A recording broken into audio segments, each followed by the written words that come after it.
I feel like I couldn't have read the book at a better time because a month out, or a week out rather, from Trump's inauguration, I'm being reminded, and the reader will be reminded, of every major thing of his presidency, and especially as it relates to race relations.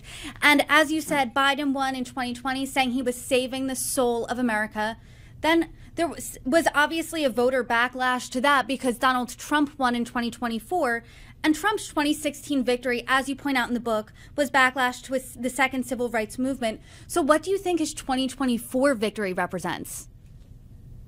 Well, I think, again, when you look at Kamala Harris and her appeal was, I'm going to stabilize things. I'm going to be an extension of Joe Biden, extension of Barack Obama. You know, we're going back to a sense of, oh, America's okay. We're on the right path. We just have to work things out. Versus the disruptor, Donald Trump, who comes in and says, oh, things are terrible. Remember his first inaugural speech, American carnage, this is terrible, there's crime in the streets, the immigrants have broken the border, I mean, the economy is in the tank, all that. You know, you look back on that and you think, wow, that's the way he thinks, or is that just a kind of a TV performance? But at this point, it doesn't matter because so many Americans want energy, dynamism, and a number of Americans, I think, want to see the elites taken down. And so there's a lot, that's where the fury is. When I think of Kamala Harris, I think she didn't pick up on that, the energy of a second civil rights movement. You know, Obama did, because, you know, he was seen as cool and thoughtful and the first, a trailblazer, you know, breaking a glass ceiling. But by Harris refusing to identify with race or with her gender, or even speak in terms of forward-looking visions for where we're going, she was more about the stabilization, while Trump is about, I want change, I'm going to bring out change. So I think if you look back at 2016 and Trump's first win and this win, to me, they're quite similar in that, you know, it's kind of populist movement saying we have the voice, the energy to reshape America, and the other side, Harris, the Democrats, Obama, they just are more of the same. And I think that's where we are. And sandwiched in between there is 2018 and 2020, where we saw a general cultural repudiation of Donald Trump in the midterms as well as the general election. So will potential backlash from a second Trump term pave the way to a third civil rights movement? Yeah, so this is really interesting because obviously I'm more a journalist than historian. So, you know, again, thank you so much for taking the time not only to talk with me, but to read the book, because that's what's made this interview so valuable.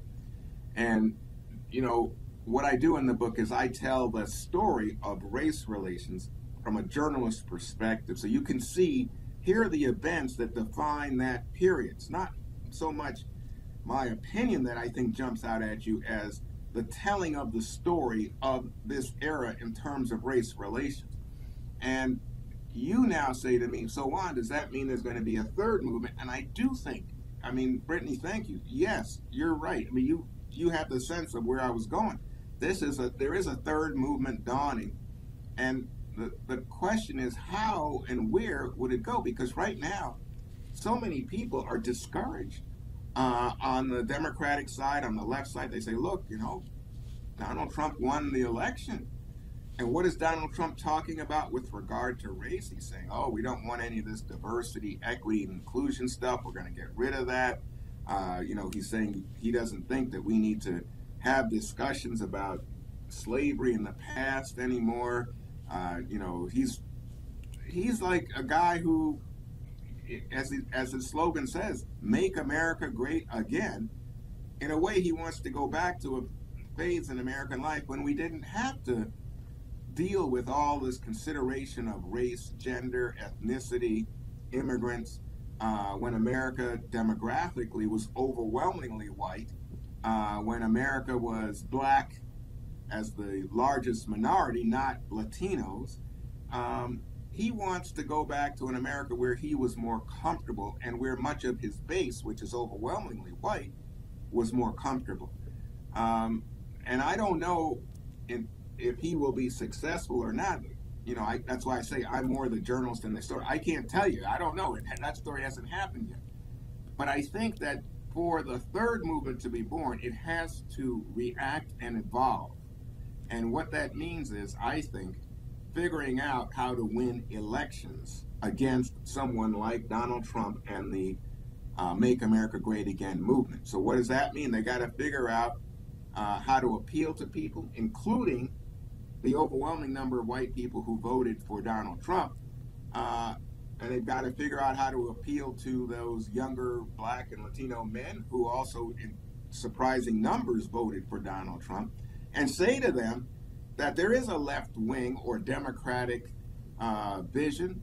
Maybe it's not left wing, but maybe it's even a moderate vision of what can be for America, where more people feel their needs are being met. But it's got to go in that direction. It's got to find new ways to appeal to people, and we haven't. We'll see where it goes. We haven't seen it yet.